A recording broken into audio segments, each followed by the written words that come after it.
কিন্তু আপনারা কোনো এত এত ব্যবসা প্রতিষ্ঠান আছে, আপনারা কোনো সহযোগিতা পেয়েছেন? কখনো করে না। আপনারা ছাত্র শিবির ছাড়া ইসলামী ব্যাংকে চাকরি দেওয়া হয় না। তাহলে যদি আপনারা যদি যেমন আওয়ামী লীগ ক্ষমতায় যে আওয়ামী লীগ ছাড়া চাকরি দেয়নি, আবার যদি জামাতে ইসলাম যায় তাহলে কিন্তু জামাতে ইসলাম ছাড়া কাউকে চাকরি দিবে না। এরা ভণ্ড, এদেরকে সতর্ক থাকবে।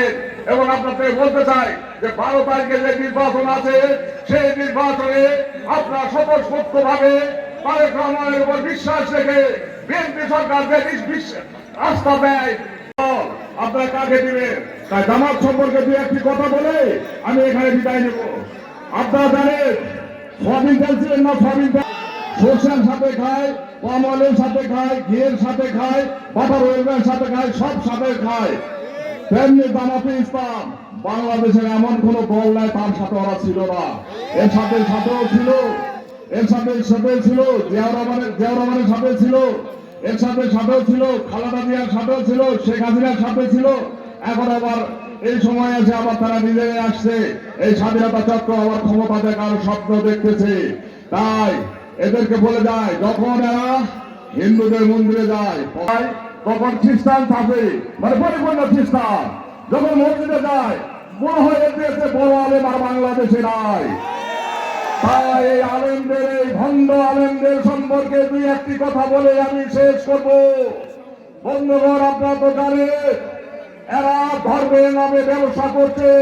ব্রিটিশ বেনিয়া আর জামাতে ইসলাম একই দল। এদের মেন উদ্দেশ্য ব্যবসা। 5 তারিখের পর বাংলাদেশের রাষ্ট্রায়ত্ত 5টি ব্যাংক রাতের অন্ধকার রাতের মধ্যে ডাকাতি করে নিজের নামে করে নিয়েছে। এদের সম্পর্কে সতর্ক থাকবে। আর কথায় কথায় বলে আপনার কি খুশি হবে আল্লাহ?